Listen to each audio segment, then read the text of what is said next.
We're with Faiza Lahlou from Procter & Gamble, Vice President for Citizenship and Communication. Hello, Faiza. Hello, good morning. Thanks for having me in your VOD. It's a pleasure. Yeah, absolutely. It's a pleasure to meet you again. We had the pleasure of hosting you once in Israel. Nowadays, we can only meet virtually. But nonetheless, it's very good. Faiza, P&G recently published its 2030 strategy for sustainability, obviously. That's what we're discussing. It covers, the operations, supply chain, employee, all the range that we expect, I think, P&G to look at. But what caught my attention was the emphasis on consumers and on brands. Mm-hmm. You're kind of harnessing the brands to promote sustainability. Can you share sort of the strategy and the materiality as part of that? Yeah, with great pleasure. So maybe let me step back and start from, where we are as P&G. Sustainability is not new to us. We have been in the journey for over 2 decades, and the homework that we have been conducting in-house was mainly focused on our supply chain, making sure that we reduce our footprint on water, on energy, and on waste. And we have done tremendous progress from moving to 100% renewable electricity in our plants in most of our European and American plants. We have also moved to zero waste to landfill globally. And we have reduced 1/4 of our water usage in the plants. But is that enough? I would say this is absolutely not enough, because 85% of our impact is in use in the houses where consumers are using our products. So we had to do something about it. And we had to make sure that we are not only inspiring consumers to consume differently, but we are offering them products that are enabling them to reduce their own footprints. The good news is that we have the power to make a change, because at P&G, with our brands, we reach 5 billion consumers every year. So that gives us the scale and give us the ability to be able to make a massive difference. So we made our brands commit to be 100%, all of them, the leading brand of P&G, all being committed to make a difference and to drive for responsible consumption. What do we mean by responsible consumption? We don't want consumers to trade off. What we want them to do is we want them to adopt, I would say, sustainability as part of their daily life. And our job is to make sustainability irresistible, intuitive, easy to use. For that, there are 3 things that are very important. First and foremost, we need the science, and we need to master the science behind the life cycle analysis, so we know where is the biggest impact. The second thing that we need to do is to innovate and innovate and innovate again and again, because there is no change without innovation. And thirdly, we need to raise the awareness and drive for habit change, so consumers are able to recycle more, to use less water, to consume their energy in a mindful manner. So I have 2 examples, Momo, that I would like to share with you that are the latest, greatest from our portfolio.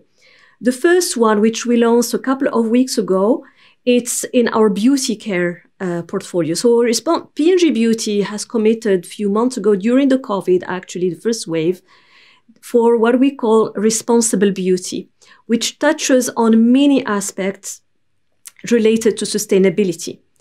The materialization of this concept is coming to life with this offer of making our brands offer around reusable aluminum bottles and offering pouches that enable consumers to refill them at home. What is the exact impact? We have been able to reduce 60% less of plastic. We are going to enable 200 million consumers to use those aluminum bottles. And it is roughly about 300 million virgin plastic bottles less in the planet. So this is a really a launch that is now in the markets in Europe, and we hope that we will see a pickup. And we are putting everything in place to make sure that this is becoming irresistible for consumers to use.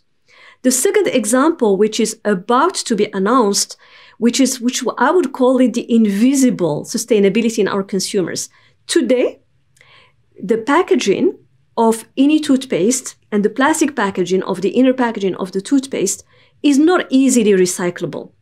So what we have done is we have innovated and worked to create HDPE packaging that will enable consumers to recycle any Oral-B, any Blendamet product without even noticing that they are contributing to the circular economy. So in a nutshell, I would say we have a window to act, and we have a 10 window to act, doing our in-home homework, reducing our own footprint through our production is good, but not good enough.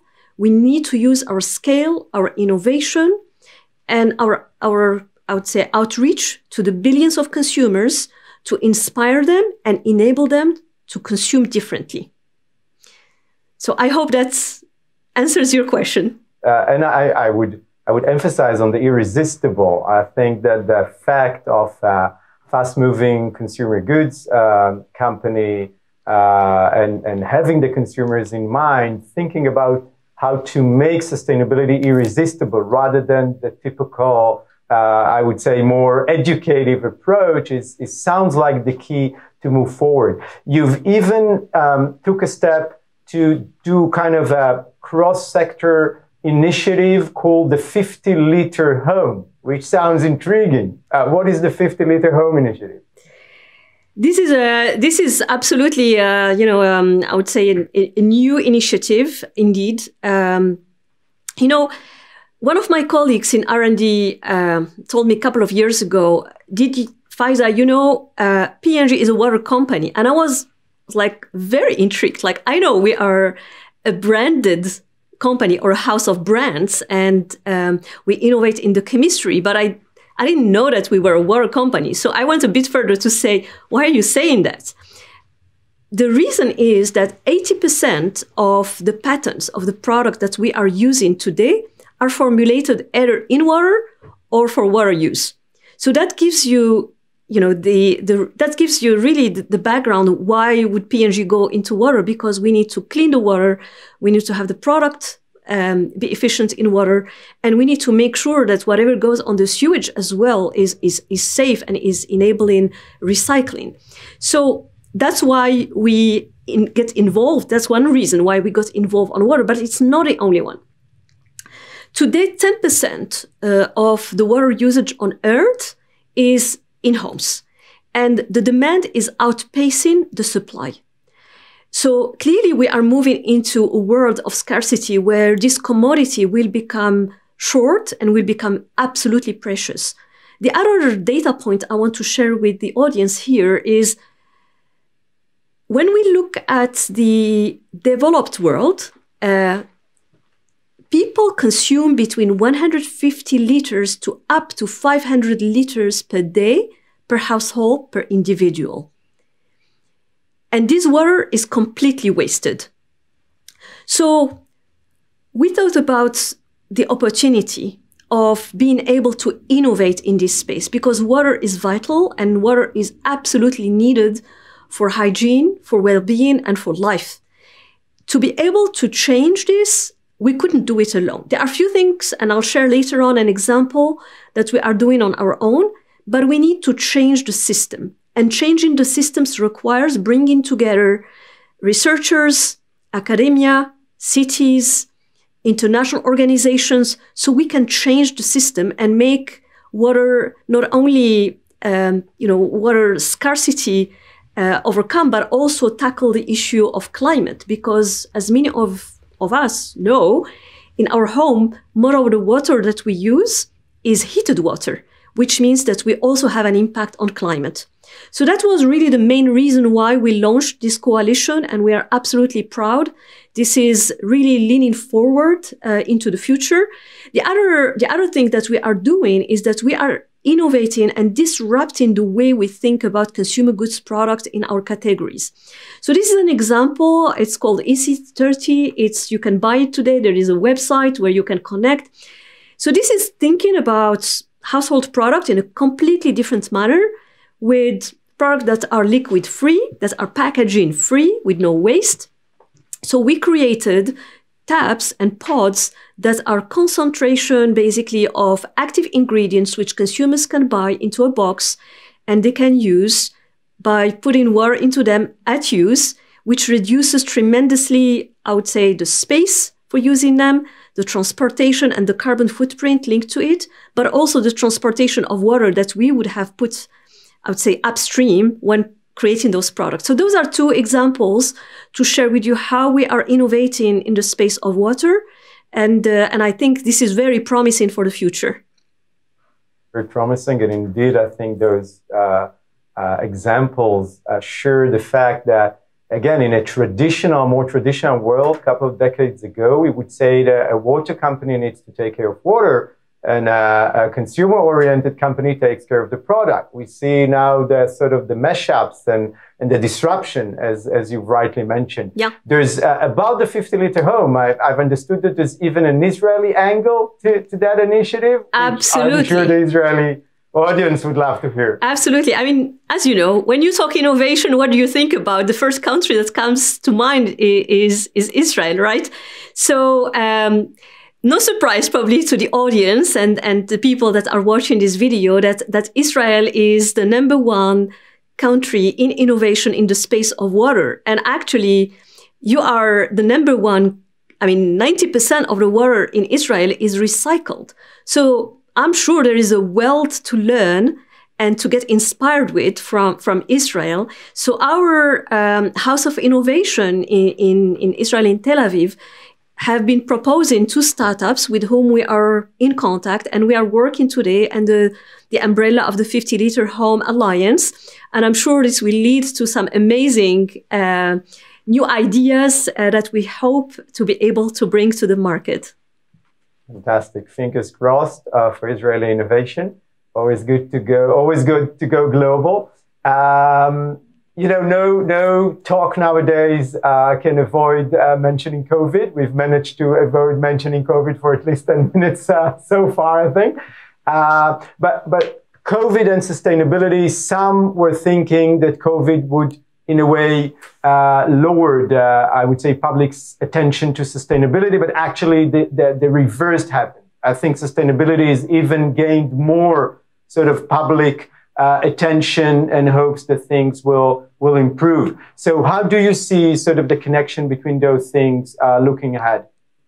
You're absolutely right. I mean, what COVID did is, I think the confinement and the fact that worldwide we were able to be confined, that led to people to experience life and experience consumption in a different way.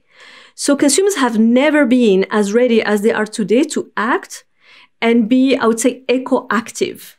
And they are doing it in different ways. They are doing it by getting more informed, but they are also doing it in the way they are shopping, and they are doing it in the way they are consuming in their own households.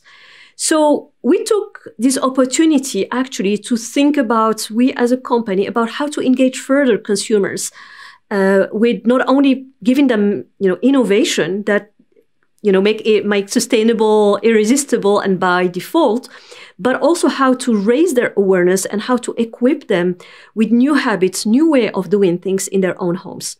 So I want to share the example of our brand Ariel, because we have been working with the brand Ariel for many years to try to change habits. And so the starting point, as I mentioned earlier, is to have the science and understand where is the biggest impact on a brand like Ariel, which is about laundry, washing clothes. And contrary to many perception that people may have, 60% of the carbon footprint of laundry is at use in the homes. And why? Is because people heat the water. And the heating of the water obviously leads to carbon. So for more than a decade now, we have been putting copies on air and asking consumers to move from 60 degrees to 30 degrees. We have achieved some progress. So today, I'm glad to say that in average in the developed countries, people are using the temperature around 43 degrees. But we see a stagnation. And this is not good enough because we know that the efficiency of this detergent, Ariel detergent, can be as efficient at 30 degrees as it is at 60 degrees. So why creating carbon footprint while we can do better? So we are launching this new campaign called Every Degree Makes a Difference. This is going to go on air in a few weeks from now. And our intention is to use this momentum where consumers are very receptive to consuming differently so that they turn down the temperature when they are doing their laundry. To give you a number, which I found very striking, by moving from 43 degrees to 30 degrees, basically this is equivalent to 2 million cars off the road across 1 year. So it's like a big city in Israel where people will stop using cars for a year. I mean, imagine how, clean air we could have and how less carbon would be there.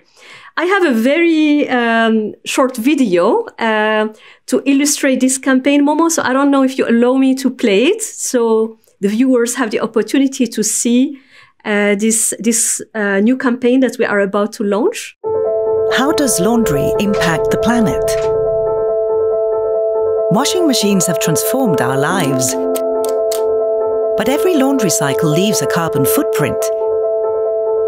A life cycle assessment can track the environmental impact of a laundry product through its lifetime to help identify actions that could have a positive impact. The LCA shows the highest CO2 emissions by far come from heating the water. Dialing down the temperature can make a difference. And because modern detergent, like Ariel, is designed to work in colder water, it's a small change that can have a big impact. Ariel, every degree makes a difference. So there is one thing I want to mention is, in the past, we used to do a lot of campaigns which we design on our own. Since a couple of years now, we have been testing campaigns working with Nat Geo. And this campaign has been designed with Nat Geo, with exceptional partnerships, because we know that they are having a way to convey the message in a way that is also very impactful. So every degree makes a difference. And for every household, turn the temperature down. So Momo, back to you. Every action.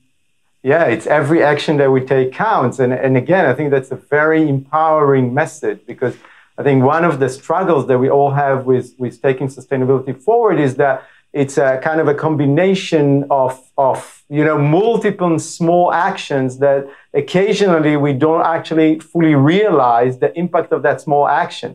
And once you see such a message, you understand that that small tick of the dial will make a difference for sustainability and globally.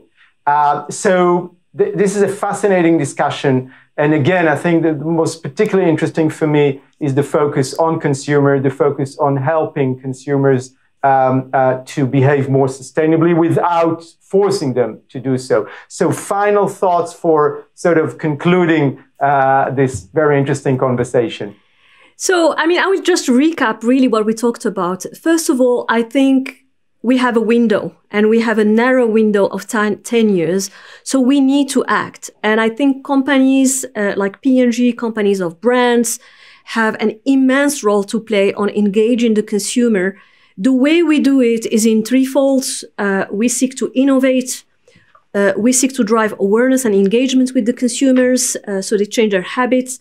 And we want to partner. We talked about the partnership with the 2 startups from Israel, but partnerships spans across our ecosystem with international organizations, with academia, with other companies, with retailers. So this is very important if we want to drive sustainability at scale.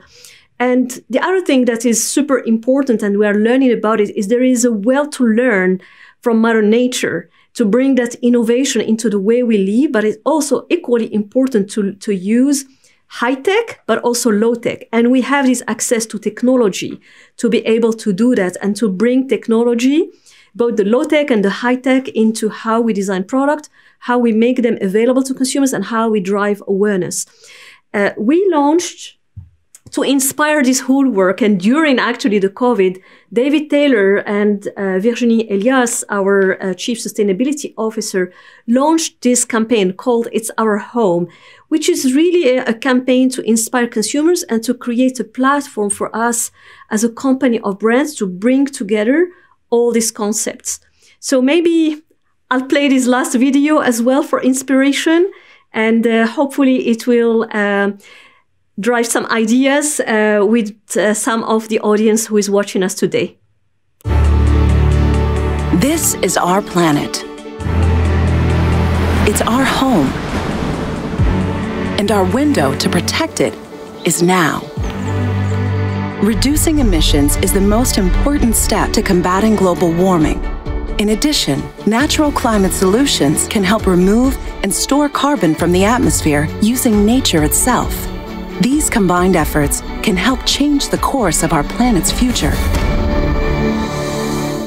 Plants and trees are like lungs for our planet. They take carbon dioxide, a greenhouse gas in our atmosphere, and turn it into oxygen. But humans are releasing more carbon dioxide than ever before, and it's heating up our planet fast. Natural climate solutions are ways that the planet can heal itself from excessive carbon using plants and trees.